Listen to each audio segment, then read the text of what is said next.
Good morning. I'm just going to walk you through how to use the interventions in Go Math with a sample from a second grade unit, just how to align resources. So I've already prepared and opened a lot of the resources up in my tabs at the top. I'm going to walk you through each of those, but I'm going to refer back as we work through to this document. And so this is a consolidated document to allow you to capture and monitor the number of times students have been in interventions, both tier 1, 2, and 3. It also has an alignment to the specific resources in GoMath. So to start with, you'd need to be logged into your Think Central account. These resources are available on your in your school in print format as well, but they're also everything is available online. So I'll show you where online as we move through it. Another thing to keep in mind, in each grade level, there is loaded at the bottom of the grade level resources in stage 3. So if you start at the very top, let me go a little bit slow here. You come to each grade level. I'm using second grade today. And you scroll down to the very bottom. There's a set of the tiered interventions online that I'm going to show you as well. And these are links to additional resources that are available only online. So to get started, let's take a look at what this would look like with students. This is a set of mock data. On here, the cover sheet would allow you to have ways to make notes, etc., but also to provide privacy if you have this on a clipboard in the classroom for students. There's an item on here called prerequisite skills for a chapter, and so I hope I have these in order. This is what the prerequisite skills looks like. It provides a tier 2 and a tier 3 activity that you could do with students. Tier 2, if you remember, is small group, and tier 3 is a one-on-one. Okay, so those are available and they're in the front matter of the actual text of a teacher book. That's right there.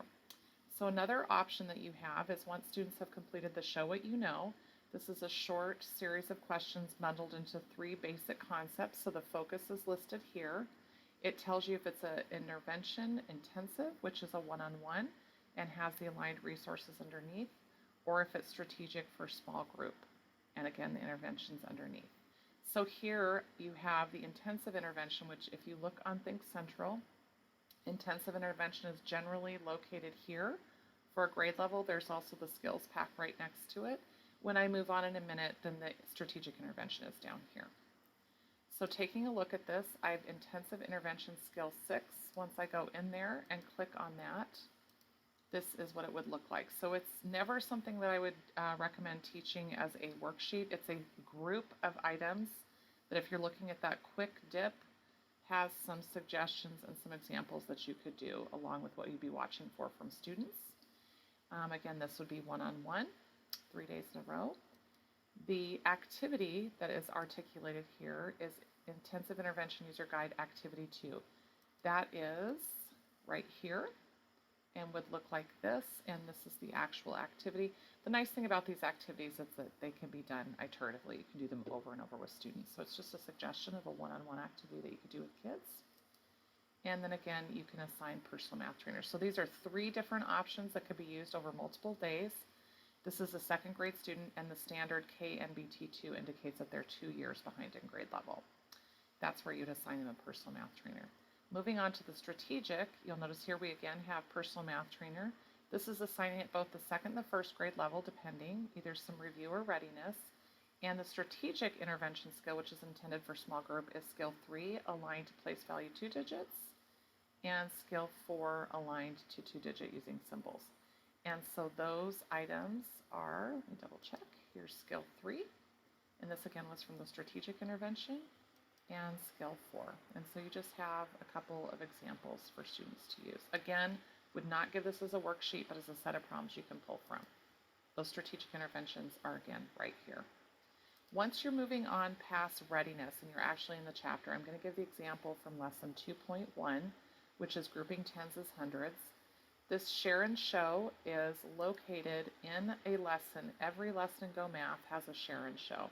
And these are the quick check lessons here. So if you look over here, that means that students on 3 and 4 would have done these 2 for this quick check. And if they miss any of those exercises, it gives you the opportunity to pick the reteach 2.1, assign personal math trainer to these specific standards, or the online tiered activity. So if we go through those, You're going to access the Tier 3 or Tier 2 online activity is here, and it's organized with both a Tier 1, which could be used as whole group or small group, and a Tier 2, which is small group, depending on how students overall did. This is really easily organized by chapter and lesson, and again, those are available on the website here. You just simply click on this, go down to that specific grade level, and pick the chapter. If for another option you're looking for the Blackline Masters, this is where you'd pick up that reteach. And then a new feature that's been added within each is if a lesson has some additional options, they're inside. We don't have one for 2.2, but if you look at 2.1, which we were looking at, but 2.2, 2.3, etc., have some additional options that you can click on. These are only available online, so you need to access them there. So that is a quick overview of the resources and how you would use them. Again, you have the prerequisite skills, you have the show what you know, and you have for each aligned lesson specific options to pull from.